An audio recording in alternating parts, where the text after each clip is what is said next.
The number one mistake that you're making that's preventing you from being able to go forward and publish your book is, drumroll please, trying to over edit. Let me explain.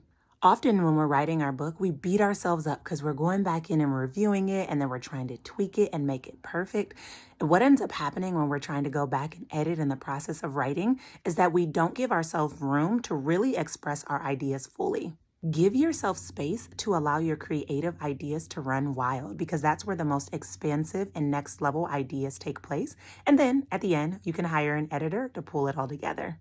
My motto is done is better than perfect. So don't spend your time trying to perfect your writing. Trust that your ideas are going to flow and that your editor will pull it together in just the right way. If you're looking for more tips and tools and strategies to be able to effectively write a book that you know the world needs, join us inside the Write Your Book in 30 Days training. Here you're going to learn my proprietary process that will help you write your book in only 30 days.